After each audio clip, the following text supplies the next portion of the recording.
Accounting boring लगती है, लेकिन सच ये है कि अकाउंटिंग के बिना कोई भी बिजनेस ज्यादा देर तक सरवाइव नहीं कर सकता, क्योंकि अकाउंटिंग ही बिजनेस की असली लैंग्वेज होती है। और इसीलिए आज हम समझेंगे accounting the language of business.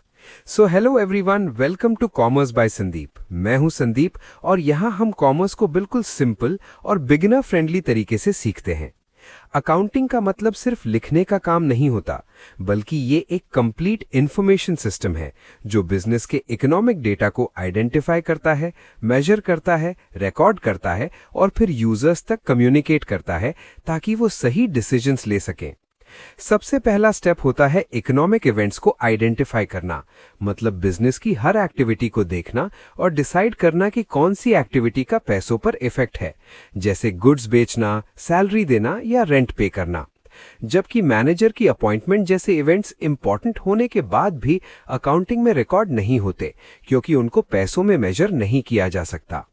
दूसरा स्टेप होता है मेजरमेंट, जिसमें हर ट्रांजैक्शन को एक कॉमन मॉनेटरी यूनिट में कन्वर्ट किया जाता है, जैसे रुपीस, क्योंकि अकाउंटिंग में सिर्फ वही चीजें आती हैं जो पैसों में एक्सप्रेस की जा सके।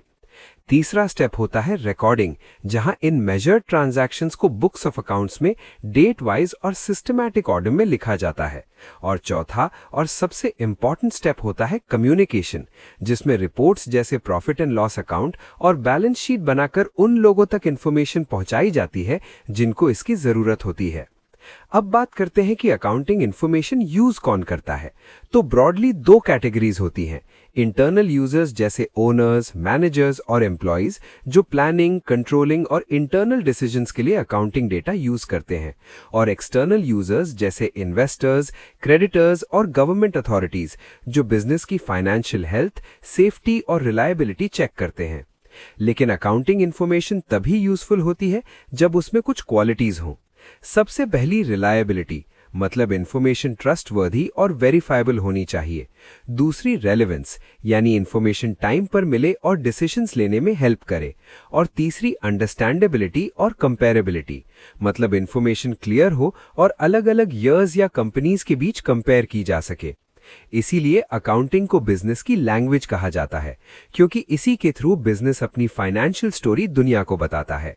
अगर आपको ये बेसिक फाउंडेशन क्लियर हो गई तो आगे अकाउंटिंग आपको डिफिकल्ट नहीं लगेगी। अगर वीडियो हेल्पफुल लगी हो तो लाइक जरूर करें, कॉमर्स बाय संदीप को सब्सक्राइब करें और कमेंट में लिखें अकाउंटिंग समझ आ गई। मिलते हैं नेक्स्ट वीडियो में।